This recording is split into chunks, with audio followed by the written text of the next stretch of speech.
નમસ્કાર, તમે જોઈ રહ્યા છો KTV ખાસ ખબર અને હું છું આપની સાથે મહેન્દ્ર। વાત કરીએ સમાચારની તો રાજ્યના અગ્રણી અખબાર દિવ્ય ભાસ્કર દ્વારા ટ્રાફિક જાગૃતિને લઈને એક અનોખી પહેલ શરૂ કરવામાં આવી છે। રાજ્યમાં વધતા અકસ્માતો ઘટાડવા માટે મોટા પાયે પ્રયાસ કરવામાં આવી રહ્યા છે, ત્યારે દિવ્ય ભાસ્કર દ્વારા રાજ્યના આર્થિક પાટનગર અમદાવાદમાં અકસ્માતથી આઝાદીના સંકલ્પ સાથે ટ્રાફિક જાગૃતિ ઝુંબેશ શરૂ કરવામાં આવ્યો છે અને જેમાં ટ્રાફિક નિયમોના પાલન સાથે અકસ્માતને કેવી રીતના નિવારી શકાય તે માટે અવેરનેસ લાવવાનો પ્રયાસ કરવામાં આવી રહ્યો છે, જેમાં દિવ્ય ભાસ્કર સાથે રિલાયન્સ ઇન્ડસ્ટ્રીઝ, જાણીતી હોસ્પિટલ KD હોસ્પિટલ પણ જોડાઈ છે। આ ઉપરાંત PHP, જે GMDC, અમદાવાદ શહેર traffic police, Kalupur bank, Lincoln pharmaceutical, નાહી અને અનંત નેશનલ યુનિવર્સિટી, સંવેદના NGO અને KTV ન્યૂઝ ગુજરાતી પણ આ અભિયાનમાં જોડાઈ છે અને આ પહેલ અમદાવાદના તમામ નાગરિકો સુધી પહોંચે।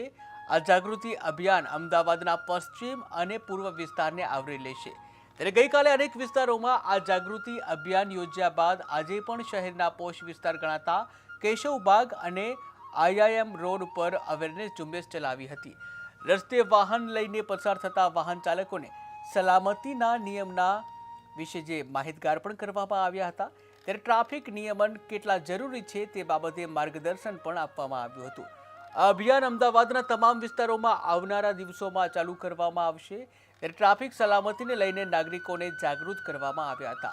તેમને હેલ્મેટ કેમ પહેરવું, સીટ બેલ્ટ બાંધવો કેમ જરૂરી છે, ઓવર સ્પીડમાં ગાડી ન ચલાવવી, આવી બાબતની સમજણ આપવામાં આવી હતી। ત્યારે દિવ્ય ભાસ્કર ગ્રુપનું આ અભિયાન આવનારા દિવસોમાં ચાલુ રહેશે અને શહેરના નાગરિકોને ટ્રાફિક સલામતી વિશે અવેરનેસ કરવામાં આવશે।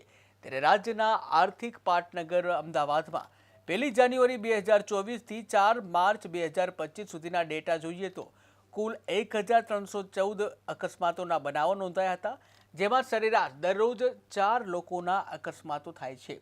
ત્યારે આ ડેટા મુજબ 406 લોકોના અકસ્માતમાં મૃત્યુ થયા છે અને તેથી અકસ્માતોની સંખ્યા ઘટે અને લોકો ટ્રાફિક નિયમ પ્રત્યે જાગૃત થાય અને તેના નિયમોનું પાલન કરે તે માટે શહેરના અલગ અલગ વિસ્તારોમાં સ્વયંસેવકો દ્વારા પ્લેકાર્ડ સાથે લોકોને જાગૃત કરી રહ્યા છે, સાથે જ તમામ વાહન ચાલકોને સલામતીના નિયમો સમજાવી રહ્યા છે।